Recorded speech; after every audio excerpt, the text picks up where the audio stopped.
خوش اومدید به این ویدیو. قراره که امروز هم یه سری چالش انجام بدیم که همایون توضیحاتشو برامون میده. امروز هیچ اطلاعی نداریم که قراره چی بشه و بهمون چیزی نگفت، همینجا گفتیم بیاد جلو ویدیو. خب اسم مسابقه اگه میتونی بفروشه.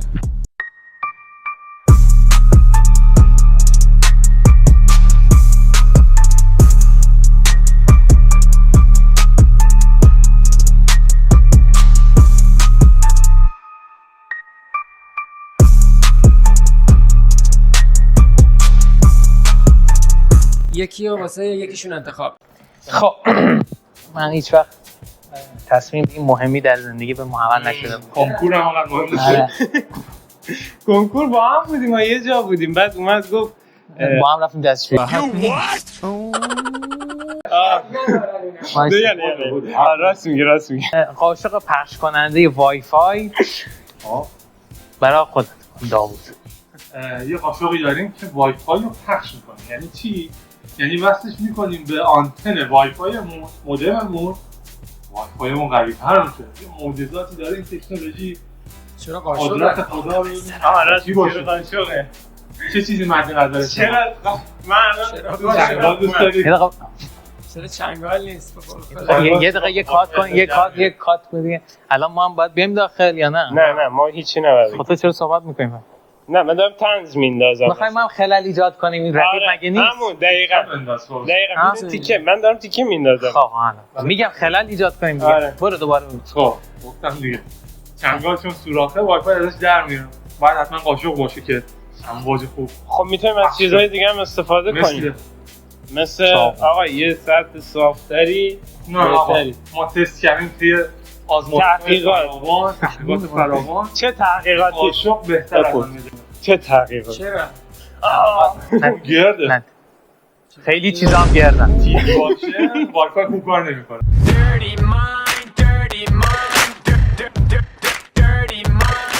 نه کی گفته؟ خیلی مد نظرم بود یه مثل دیشه. نه ببین. من دقیقاً میومد تو ذهنم. نه ببین. راست میگی. عجب. آقا یه سطح صافتری. نه آقا. طنزم که نداشت. خلاقیت یک میگیری. سقفش چنده؟ 10. ده یک داره. قانع نشدم. چرا قانع نشد؟ چی میخوای قانع بشی؟ آقا بهش 3 بده به خاطر من. انجا بده بابا. آنجا بده دیگه چیزه بازاره. راستی شم که زیاد نه. 1 بده. یک خوب. شم 3. ببینیم بقیه تو چی کار میکنی. تو باید انتخاب کنی. خلاقیتش هم 3. پای الان این چرت و پرتی که ایگو فیلم بداهش یه روز میرم فکر میکرد یه چیزی در می آورد. کلا این موضوع چرت و پرت. میدونی اینو بقیه‌اشونو میگه. با قناعت بریم. نمیشه قانع هم کرد. ریشیه عملا که پایه زدی دقیقاً. آقا این خودش موضوعات در آورده، خودش هم راه حلشو به ازش گرفته. فکر داشتیم. خب دیگه چتر جذب کننده طوفانه بود. خب ببین این خیلی میشه یه برای من نگو. از لحاظ علمی در میزنه. ببین ما مهندسینمون خیلی خبره. خب واقعا شب و روز زحمت کشیدن. پس اسم موضوع چیه؟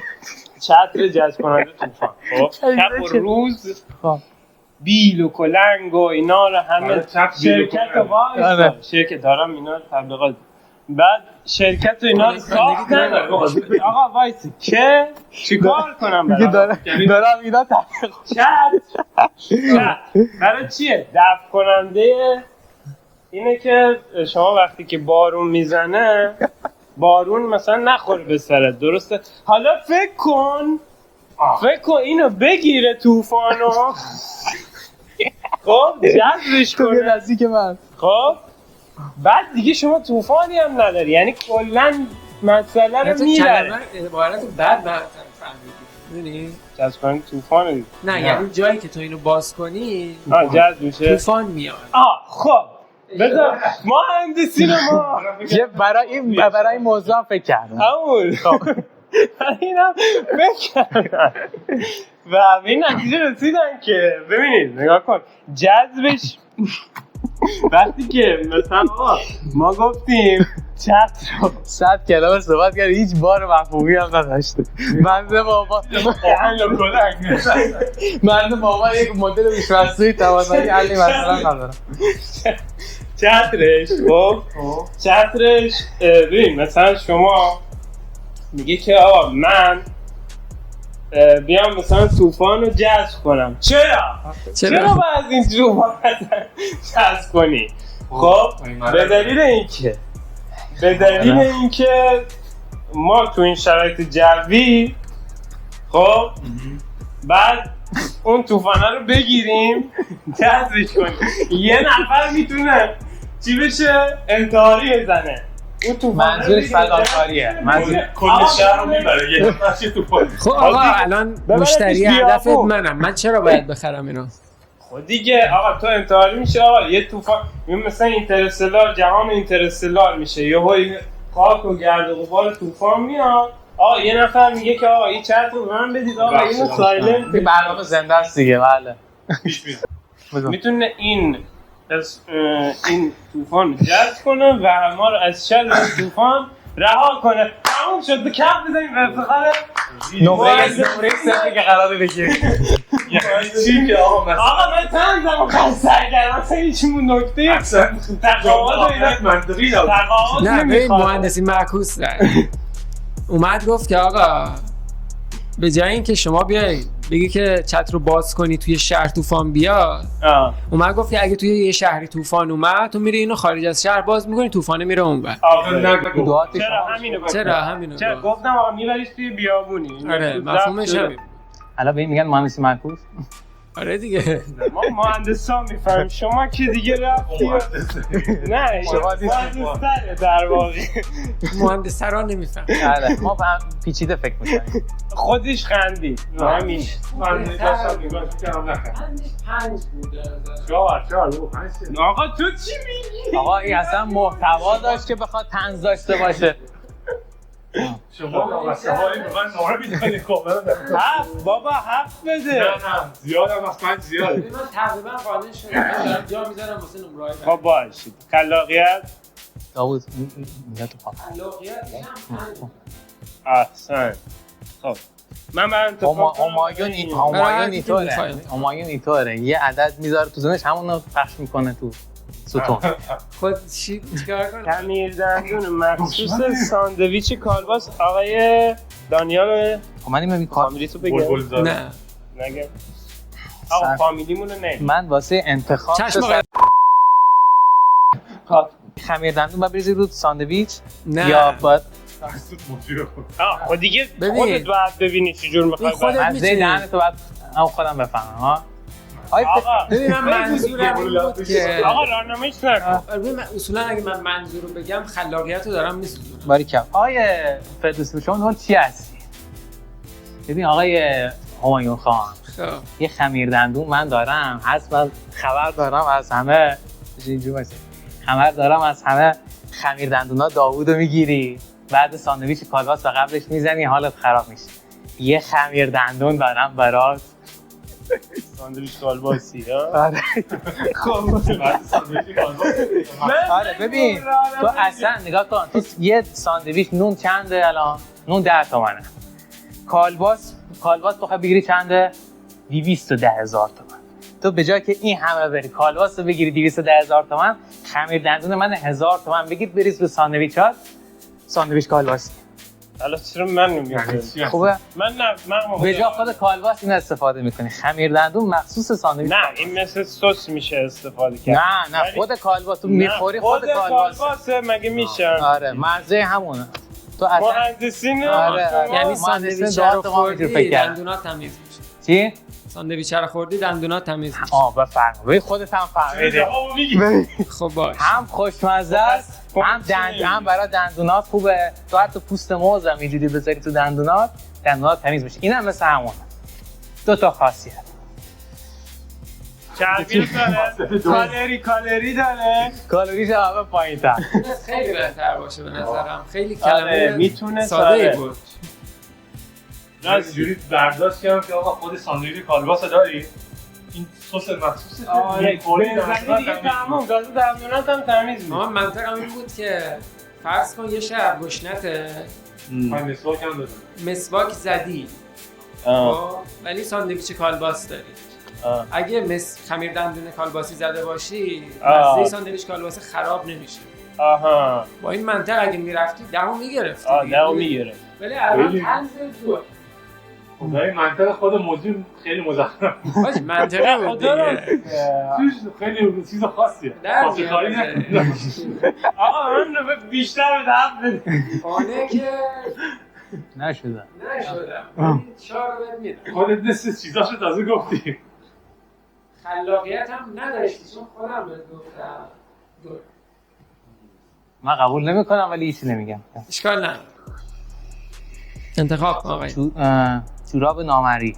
ای خدا من اینو نمیتونم بگم ولی خب میگم. زود باش. ببین مثلا شما مثلا میخوای بری مهمونی درسته؟ خب مثلا جورابت سوراخ شده به یه سری دلایلی. خب درسته؟ اگر یه جورابی داشته باشی که نامری باشه این مثلا پاتم نامری میشه خب دیگه نه اون سوراخه معلوم نیست پاتم نامری میشه. آره یعنی نمیشه ها. غیر ممکنه. نه جوراب نامریه. پاتم نامری میشه. پاتو نامری میکنه. الان یعنی اینا میگه آقا یعنی پاتو معلوم میکنه. خب بعد چی نشون میده؟ پشتو یعنی نشون میده؟ نه خود که پشتشو نشون میده. پشتش دیگه. میشه پات. پشت مثلا بابا خود نامری بگیری اینجا. خب نمیبینی دیگه ولی خود دیوارو که دیگه میبینی. پاشو نشون میده. چجوری داری خب در اصولا پا رو نشون میده یعنی شما ولی انگار جوراب نپوشیدی. خود دیگه آقا ممکن تو شرایط مثلا چی؟ آقا خودت جوراب نپوش. جوراب نپوش اگه کارو می‌کنی. سرما آقا سرما چی؟ آقا سرما هست اینا. خب سرما هست چه نیازی داری نامری باشه؟ متقاعد کنم یا اونو متقاعد کنم. من خب سنگ بندازم جلو تو. این چیزی بهت نمیگه. ما واقعا داریم به سوتیاتو میگیم. آره. که درست کاری. ادب از که آموختی؟ ببین مثلا آقا ممکنه سرد باشه خب یا این جوراب معمولی. جورابت هم سوراخ باشه ولی اگر این جوراب نامرئی رو بپوشی دیگه از این چیزا جلوگیری میکنه و از چی چیزایی همین چیزایی که گفتم این خطراتی که تو رو تهدید میکنه در از چی؟ همین سوراخ شدن خدماتی که تو رو تهدید میکنه. چی؟ سوراخ شده است. نگاه جوراب نامری سوراخ میشه نمیدونی سوراخ شده وقتی اینجا. اینو باید دو نمره هم موجی کم کنید. الان یه نمره منطق باید داوود بدم. خیلی خوب میشد بابا همه کلمه به جز قاشقه سنگین بود. بقیه‌شون خیلی راحت خودم تونستم درشون بیارم. خب نمیدونم ببین شما بیا اینجا وایسا ما جامون عوض کنیم ما سه تا عیبت عبارت میدیم عیبت وسیله میدیم ببینم چی بخوای بفروشی تو. همش ما یک میدیم. خیلی راحت میشه. خیلی خوبه. یا بلد باشی. ولش کن دیگه همین آقا ما اینو مهندسین ما خیلی کار کشتن. چرا اصلا مهمونی اشرافی؟ نمیدونه جریان اون پادشاه داستان نداره. آقا من این پوینتو آقا تو بده بعد داستانا بعدا حساب میکنم داستانا رو بده. خلاقیت که یاد داشتی آقا فامیلی که نشدم ولی خب دو بده چی؟ بکنی صفر بده نمیدم کمترین نمرمون یکه نه دو بده میگم هر چیزی بود دو بدم بابا تن داشت بذار داستان پادشاه رو بگم.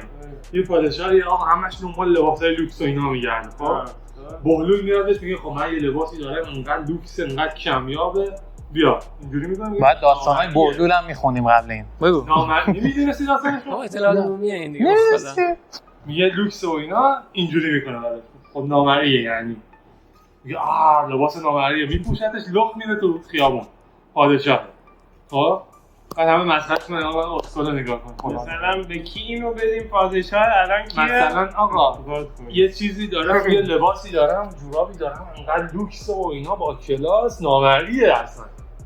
قابلیتی داره چیز. نه حاجی این که مثلا کثیف نمیشه رو میتونستی بگی. چی؟ کثیف نمیشه. چرا کسی نمیشه؟ دیگه نامریه دیگه. همه فیلم‌ها مثلا میخوای یه فرد نامری بگی رنگ میپاشه روش. بالشت جی پی اس دار داوود. این خیلی راحته. خیلی به نظر من به درد بخوره. آسان‌تره. من همین الان قانع شدم.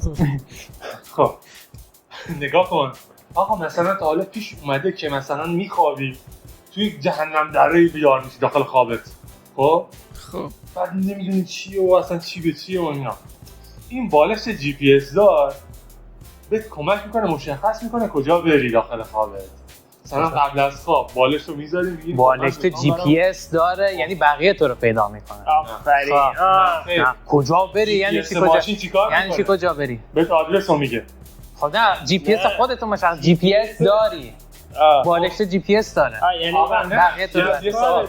مانیتور نداره، جی پی اس داره که تو بخوای بگو یه لحظه ماشین تو جی پی اس داره. خب مردم تعقیبت میکنن یا خودت تو میبینی کجا داری؟ صبر کن، در کنار جی پی اس یه سری چیزای دیگه داره که اون باعث میشه تو بفهمی کجا بری. اینترنت داره، روز داره، مانیتورش وایسا، مانیتور اگه این مخلفات داری مانیتورش تو خوابته چیه؟ تو مشخص میکنی مثلا آقا من میخوام برم اینجا، تو خواب بیدار میشی میبینی اونجا.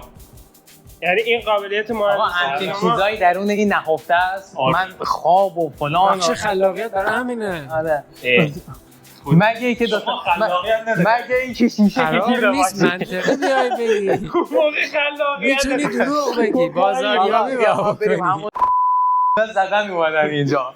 ببین مثل اینکه یه چیز قبل اینکه بخوابی تو اصلا دیگه ببین در همچین شرایطی چه کاربردی داره؟ ببین در همچین شرایطی ما نمیدونم دیگه خودت تو خلاقیت داری. باید ببین اگه که قضیه به شیشه و ایناست اصلا دیگه نیاز به بالش و هیچ کوفت دیگه نداری. تو خودت بخواب بهت الهام میشه کجا بری، نیاز به بالش نیست. نداری آقا خلاقیت روی شیشه. نمره بدم. بگم من بیشتر گفتم. بگو این خلاقیتش که الان 10 میده. چی بودی؟ اینجوش نمره. اینا مثلا تونستن کلاش کنن. این نمره رقابت داشت. قانع شدم. ربطی داره. میری کنم خیلی کسی بتونه بیشتر قانع کنه. اینا بستن با هم دیگه. اصلا من دوربین مخفیه. سری من دارم لوک داره خون میاد خورون میشه. چی بود اینجا؟ ماجی این خسارت بدیم بشه. آقا اصلا ببین یه بار اصلا تو من بگو چی گفت. نه خب گفتی تو بگو چی گفت. بگو یه بار بگو اگه گفتی. من گفتم دیگه میدونم. اگه گفتی من نمره خود با صفر میکنم. اینا رو ببین میگه که بالشته جی پی اس داره. جی پی اسش توی خوابت کار میکنه. تموم دیگه همشه در آورد دیگه. اینقدر خوبه بفروش دیگه بهش دیگه. خوبه. شیشه هم باید هست یا نه؟ خوبه. تنگی نداشت. من یکم 3 من رو متقاعد کنندگی ستاش تنز منو 2 دادی، تنز اینو 3 دادی. تنز نداشت. جور نداشت. مخاطبین میگن. مخاطبین بگو اینم تنزش اولا دانیال برات گرفت. همون دیگه خب.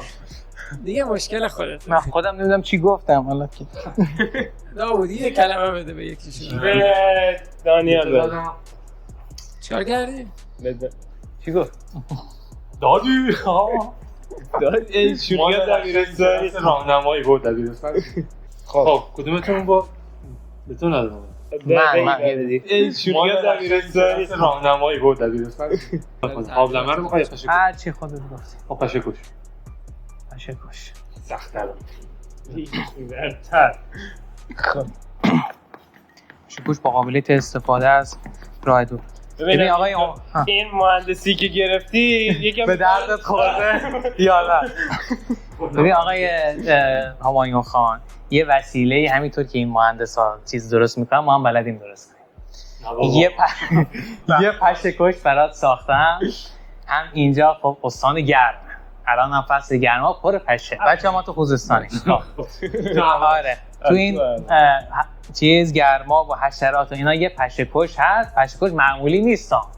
از راه دور تا شعاع 3000 کیلومتری.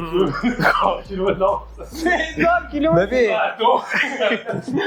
اینا تو ایران ساختن. دیگه عالیه. مهندسین ماست. برو بیرون. اوکی. ببین مهندسین ما رو مسخره می‌کنی. آره خلاصه آره هم انواع حشرات میتونی باش بزنی. میام از همینجا تا شعاع 3000 کیلومتری. یعنی اصلا تو اجازه نمیدی پشه وارد خونت بشه. میخواد به داخل خفش مینا اول به یکی دیگه میزنی. یا مثلا داوود به زنگ میزنه. مشهد گیر افتاده حرف نزن. مشهد گیر افتاده میگه زنگ میزنه میگه چی؟ میگه پشه ها خوردن. همونجا میگه غمت نماشه.